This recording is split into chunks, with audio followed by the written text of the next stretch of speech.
All right. Thank you very much, Mark. Good morning and welcome. And as the dust settles on the kids leaving, um, I invite you to kind of pick back up where we were last week. We were talking out of Romans. We were talking Romans 7 about the power and the flaw of the law. And, we've had two things happen this week that kind of derailed my train of thought.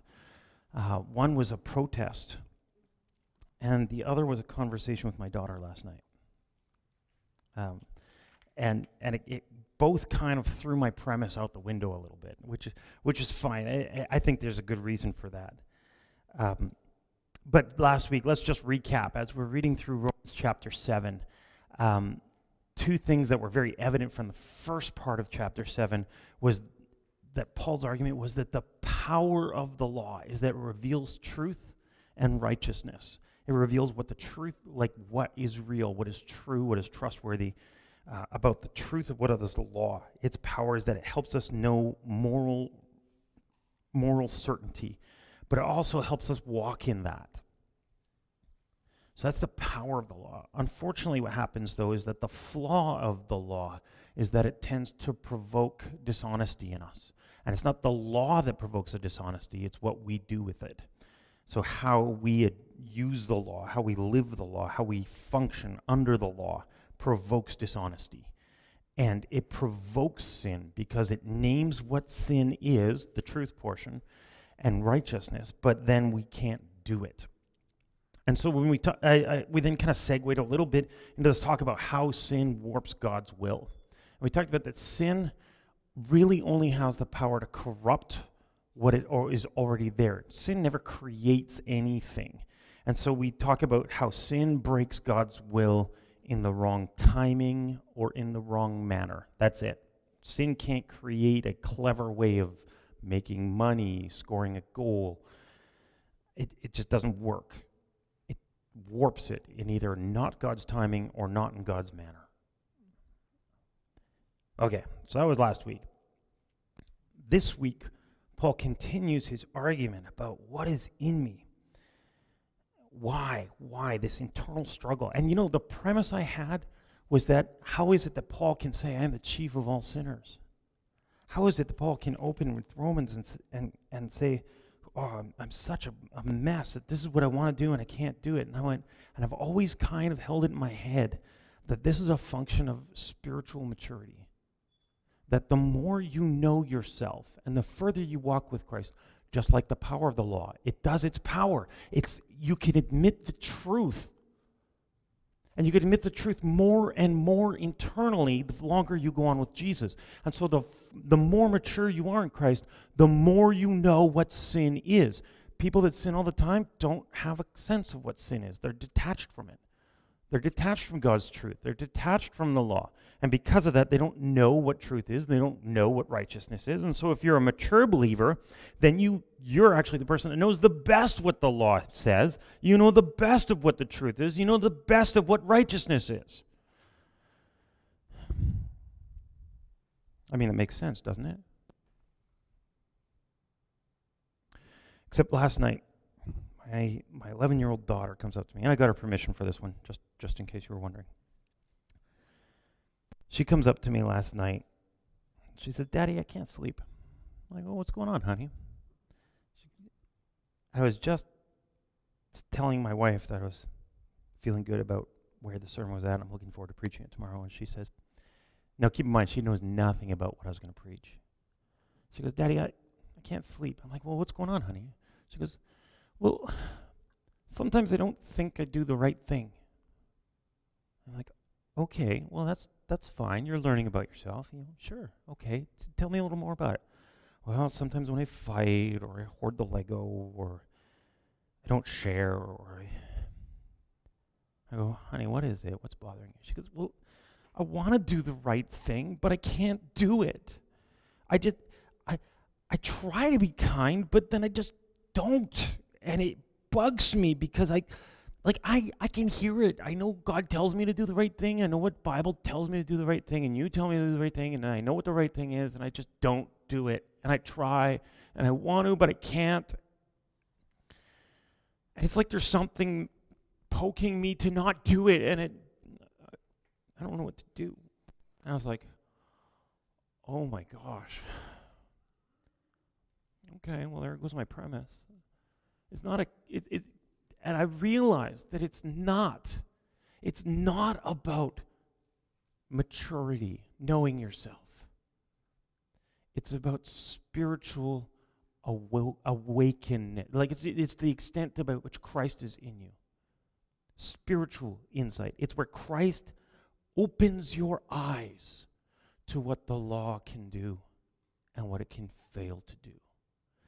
If Jesus is not in you to speak the meaning of the law, it will always be a moral code that only hits your behavior and never hits your heart. And so to not kind of give away everything in the first 5 minutes here, this upended it. Because the truth is, when we look at the text, and we're going to read it in just a moment, but when we look at the text, it points to three. It points to three very prominent things. First, that we are a broken image.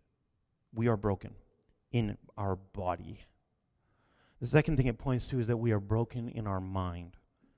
And the third is that God has a different way.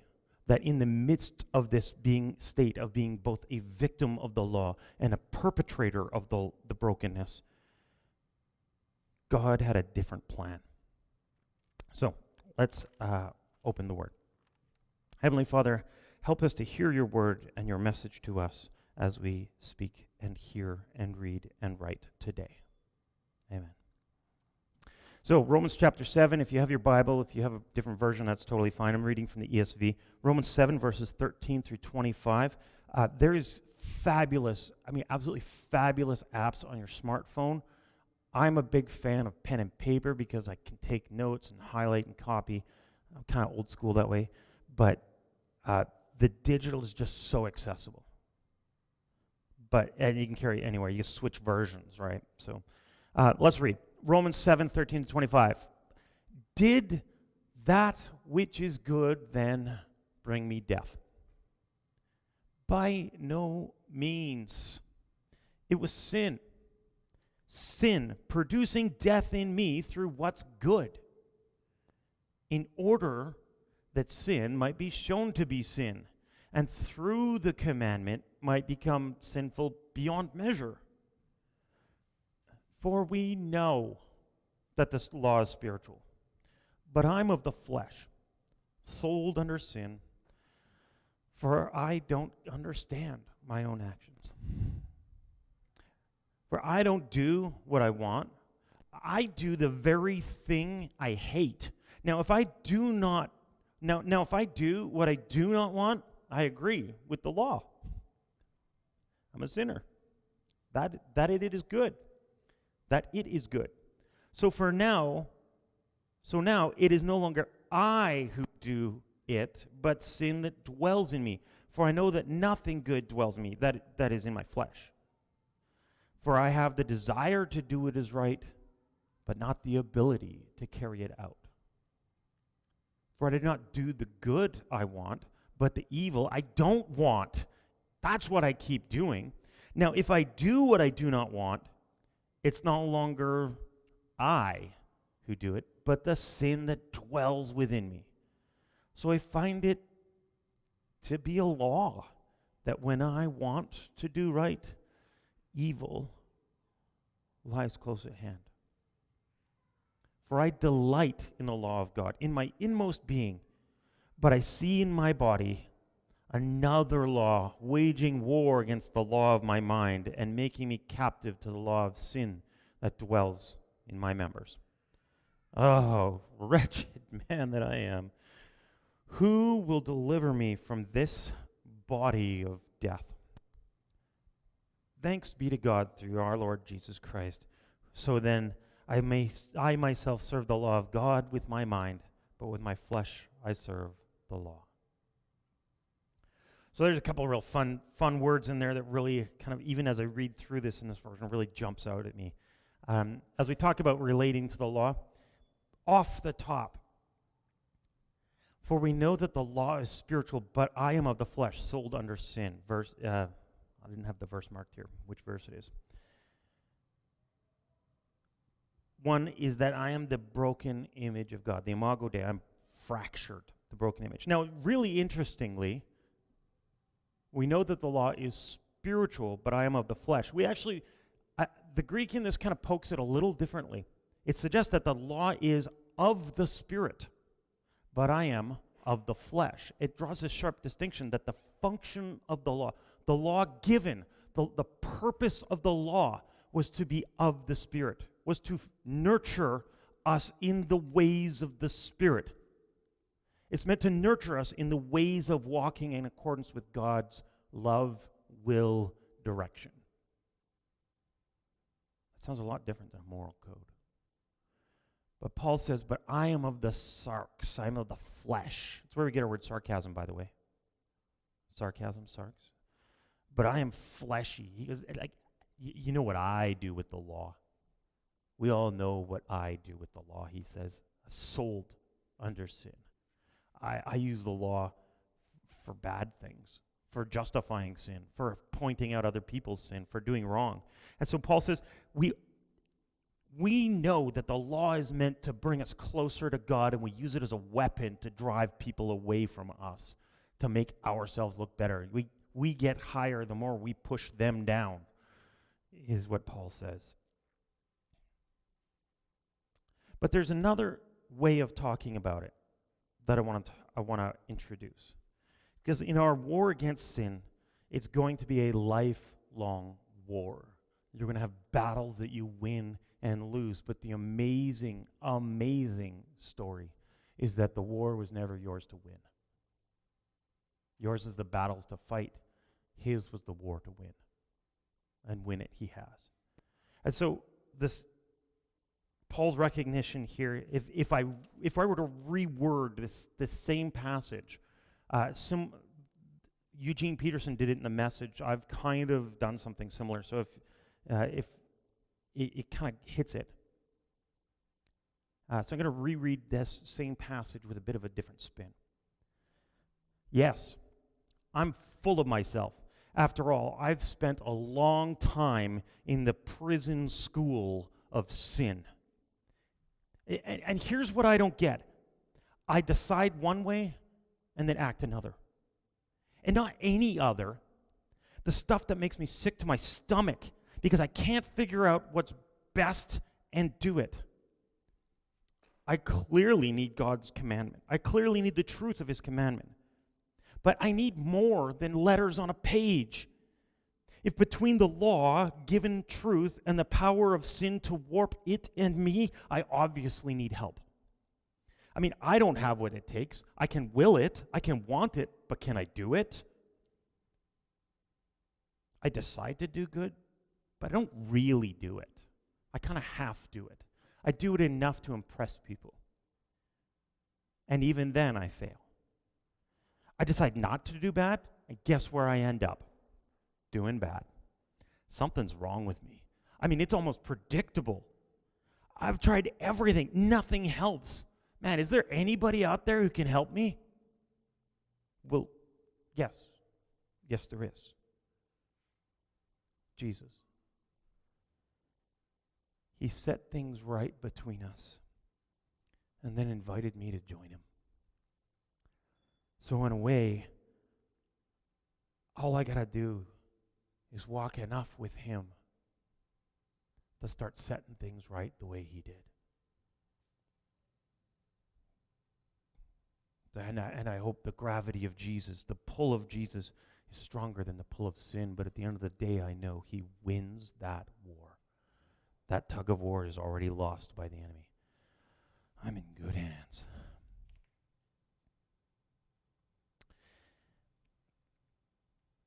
And if that's the spirit, if that's the heart behind Romans 7,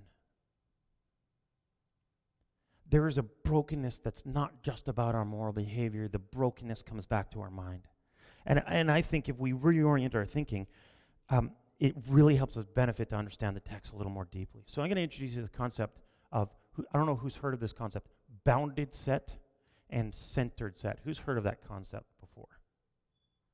Okay, you guys are going to have fun with this. Okay, let's for a moment just talk about conditions of inclusion. You're part of a group. Let's say you're part of a yacht club. What are the conditions of being part of a yacht club? You got to own a boat. What else do you got to do? You got to be able to pilot said craft, whether it's a sailboat or a yacht or a motorboat. You got to be able to do it, right? Like, you got to perform well enough that you're not crashing into everybody else's ship. You got to own a ship. You got to be willing to pay the price to be part of this group, right? The membership fees. Is there anything else that are conditional on being part of this accepted group?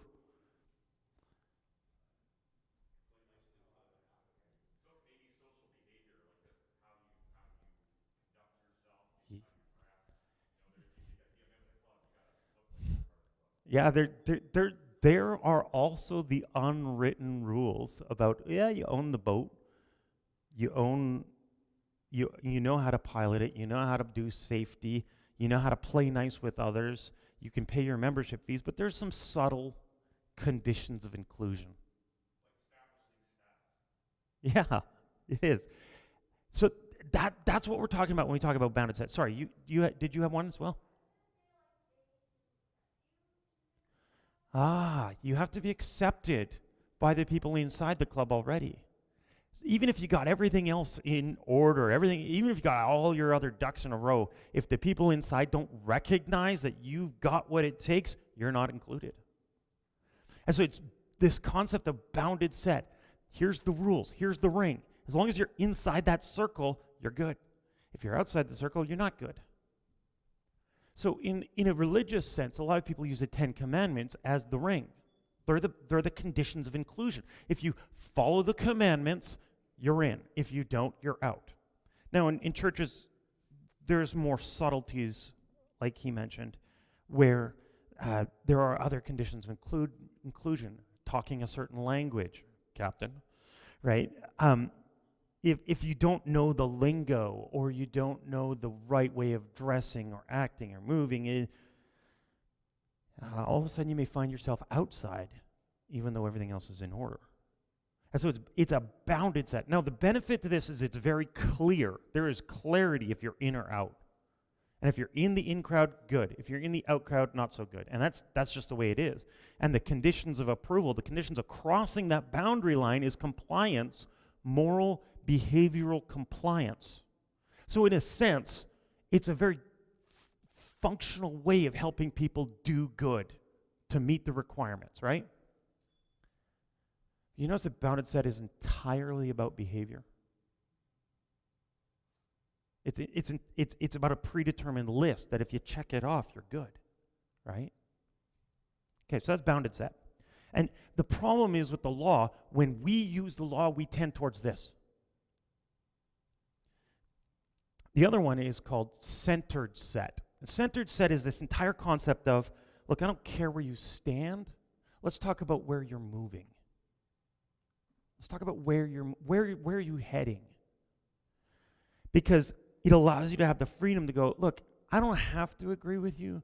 You don't have to think the way I do. Predestination, free will, what's your attitude on alcohol, owning a car, pollution. Do animals will I see little Fluffy in heaven when it dies? Like, none of these are questions that are relevant. Because as long as you're pointing to Jesus, I can trust God to be at work in you, to bring him closer, to bring you closer. I don't have to set a boundary. I just have to ask the question, are you leaning into Jesus or not? Are you taking another step to Jesus or not? So the question is, are you going towards Jesus or away from Jesus? Everything else doesn't matter. Some people say, and we're gonna get there because this is where Romans deeply lands relevant to today. Deeply relevant. I don't care what your view is on X, Y, Z.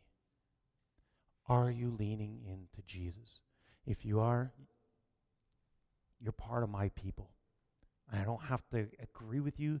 I just have to love and accept you. Now, there is some obvious and inherent issues with this one as well. They both have weaknesses. They both have strengths. So let's break it down a little bit more. See, when Paul's talking in this text, he could talk about the bounded set in the flesh. The bounded set way of thinking is very flesh-driven. It's very behavioral, very physical-driven, whereas the centered set is more focuses on the spirit. The law is spiritual, but I'm of the flesh, Paul says. So in a very real way, the bounded set is external. It sets the rules, the letter of the law, whereas the spirit is the heart of it. It's the intent, the internal life. But there's an imagery that really provokes out of this. And I want you to just close your eyes for a moment. Here, online, wherever. There's nothing pretty to look at. Close your eyes for a moment, and I want you to picture Jesus. I want you to picture Jesus in the courtroom.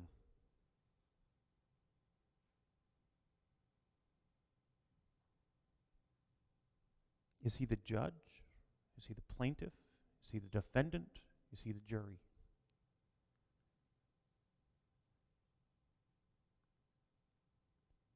Okay, let's put that image away for a second. I want you to think of another image. I want you to envision Jesus at your dinner table with you.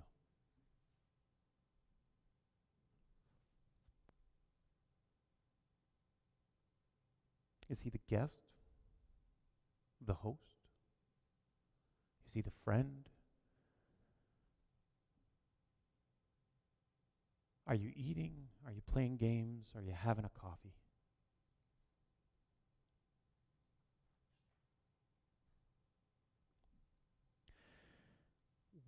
Okay, so when we talk about the courtroom and the dinner table, which is the picture of Jesus that resonates more with you? Jesus at your table or Jesus in the courtroom with you? I'm willing to bet it's the dinner table. I'm willing to bet. It's the place where we have conversations about what's going on. You see, here's the thing. When you get in a courtroom, and I'm sorry if you're a lawyer, I don't want to be, I love lawyers, don't get me wrong. They're great. But the function of a courtroom is to exact the truth, however painful it may be, to acknowledge the consequences of said truth, and to ensure that we put things right. And the inherent internal struggle of the courtroom is to speak the spirit of the law, but still in some way conform to the letter of the law. It's a painful tension. It is excruciating. I do not ever wish to be a lawyer myself. Hats off to any lawyer. You amaze me if you have wrestled with this.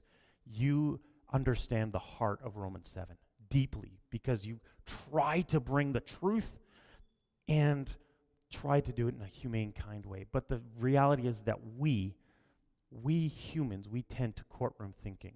We gravitate towards this tendency to land on people for what they did wrong, that bounded set, those conditions of inclusion. We tend to go, oh, I saw what you did. Oh, that wasn't right. Even in our love of Jesus, we use courtroom talk to try to help people be better Christians. We tend to the courtroom. It's easy to point out flaws because we see them. And it's easy to point out other people's flaws because they're easier to acknowledge and admit than it is to see them in ourselves. More on that some other day. But the dinner table, well, that's a different conversation altogether, isn't it? Now, I don't know about you, but this last week, we had a very special guest in our house. And we sat at the dinner table after dinner was done, and empty plates and cups and plates and forks and knives and empty pots. And we sat and we talked about forgiveness. And they shared with me, I can't believe they would do that. I can't believe, and not to give away their story, but they were so brokenhearted about what some people have done to them, and they just have a hard time moving on past that.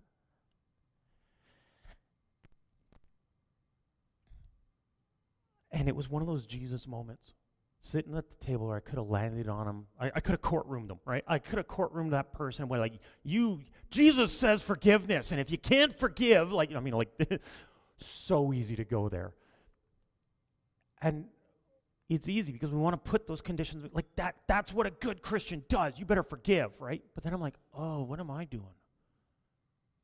Unfortunately, God loved me and blessed me enough to actually have the right approach. And I said, so let's talk about forgiveness. The crazy thing about forgiveness is that when we hold on to the wrong done to us, we're the ones that suffer, not the one that did it. I said, the amazing thing about God's forgiveness is that God is effectively saying, look, world, you screwed up. You're basic. You ruined it. I'm not going to hold on to that. I don't want to be defined by your oops. I forgive you. It's there. I'm letting you off. I'm letting it go. You still have to deal with the consequences. You still got to grow. He goes, but I'm not letting your error define me. I'm free. So we had this really great conversation. I said, here's the thing. I don't want you to carry this pain the rest of your life that this person did to you that you're having a hard time letting go of. I want you to be free from that. Forgiveness is freeing yourself. And it's freeing you to have a deeper, honest, open relationship with God and allowing the other person to have to deal with their junk and not allow it to poison you or your relationships. So it's a dinner table conversation that took the law in a completely different direction. Did I still talk about the law? Forgive others as you have been forgiven? Oh, yeah, I did. But the way we talked about it was foundationally different. It was a centered set. How is you walking out forgiveness bringing you closer to Jesus? And how is embracing the forgiveness you've experienced and the freedom that you've received in that help you be a freer person to free others? And who knows, maybe they'll see you being free from pain and want some of that. It's a fabulous dinner table conversation. I mean, we were both crying. Because when we talk about bounded set, it's so behavior-based. But centered set is about character. It's not about just motive. Because the problem with motive is that we know motive sometimes falls flat. It's about taking motive and walking through it longitudinally. Where the bounded set focuses on what you can't do and what you should do, the what and the how. The centered set, the spirit way of the law, says you can be, you get to be forgiving. You don't have to be forgiving. You get to be forgiving. It's the why of the law. It's what drives us deeper into relationship with Jesus. And so when we talk about centered set and bounded set, it foundationally alters the way we read the Bible. So let me take an example. Joshua 1:8. Keep this book of the lips of the law always on your lips. Meditate it on day and night, so you can be careful to do everything that is written in it. Then you will be prosperous and successful. Joshua 1:8. I love this. This is actually one of the proof texts of the reason why Jews use phylacteries. Careful to do, meditate it on day and night, always on your lips. That's why they kissed the Mizzulim. Anyways, read this as a courtroom. Then you'll be, the subtext of this, if you read it in a courtroom mindset, is then you're acceptable to God. Do this, and then you're acceptable to God. Like God's some judge in the courtroom waiting for you to screw up so he can land it on you. But what if this was God giving us a dining room conversation? A dinner table conversation? Look, hey, Joe, I'm going to tell you what I'm like. Keep this. Like, always be reciting it, thinking about it, saying it. Make it part of your vocabulary to just, my character, always be talking about it. Dwell in your mind day and night of what it means to be like me. For the purpose that it flows naturally that you're like me. So you're careful to do everything written in it. Like, put discipline in your life to help you live this out. Because this is your opportunity. Because I already love you. I've already accepted you. I'm sitting at your table. I am so thrilled to be here with you. But what it'll do is it'll make your life fruitful, prosperous, successful. I mean, those are two really different ways of reading one verse, isn't it? I mean, isn't that like foundationally just a very different way of approaching the text? See, because when we talk about bounded set, what it tends to do is look no further than the ring. It looks no further. Were you baptized? Have you spoken in tongues? Do you follow the moral code? Do you stay away from alcohol? I mean, you pick your list. That's more the Pentecostal list. But if you're Roman Catholic, do you go to confession? Do you attend Mass every week? If you're in our church, sometimes I kind of wonder what exactly our church's bounded set would look like. I think that it's a little wonky.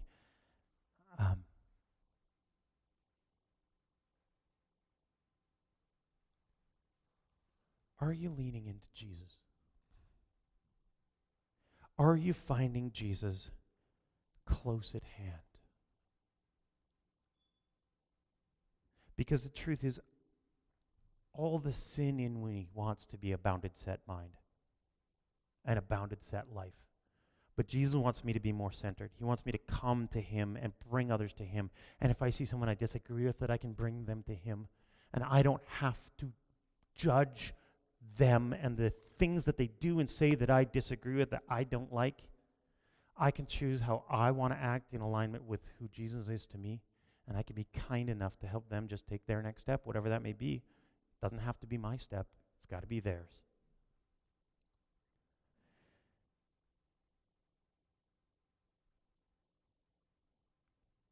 So we had a bit of a protest these last couple days, and it'll probably continue. So I'm going to talk about the protest because, it's kind of leading news. People are angry and frustrated, and they don't know where to turn. People who are fully vaccinated, they're like, I'm sick of these bounded set conditions on culture. I'm sick of these rules, the vaccine mandates, the masks, the passport. Look, I've done everything I'm supposed to do. I've complied with the bounded set. Where's my freedom? And so people are upset and they're frustrated and they don't know where to go and they don't know what to do. And I totally get it. I have spent the last 2 years listening to people on both sides of the fence around the vaccine mandate. I've spent 2 years listening to people about their approach to anti-vax, particularly around COVID. I've spent 2 years listening to people about government mandate versus government supporting freedom. I've spent 2 years listening to pastors talking about, do we meet and defy these orders or do we comply with these orders? Okay, I've spent 2 years at the dining table, at the dinner table with these conversations. People are frustrated. They want freedom, want choice. And see, the bounded set foundationally will produce anger and frustration and hostility and resentment. Foundationally, that's its fruit. That's what it produces. For all the clarity that it gives us, at the end of the day, the moral code, when used that way, poisons us.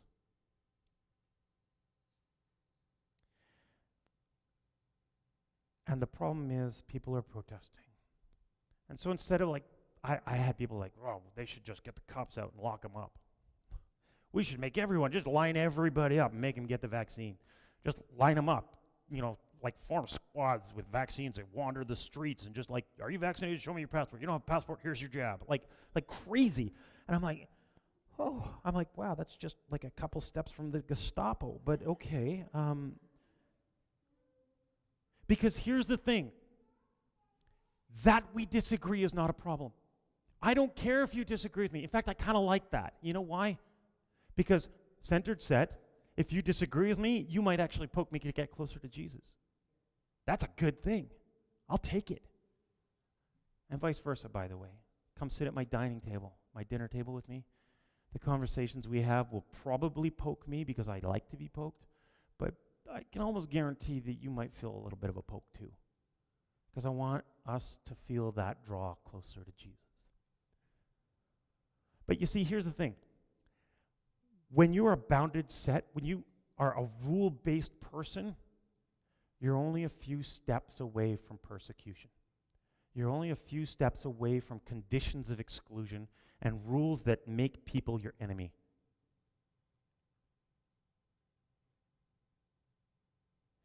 That's where our culture has been headed for a long time. Because they don't like, let's be honest, our culture does not want to talk about how I choose to answer my desires. It just says follow them. Our culture does not want to talk about how I discipline my life. It just says run with it. And the bounded set, the conditions of inclusion, are whether or not you can accept people for who they are.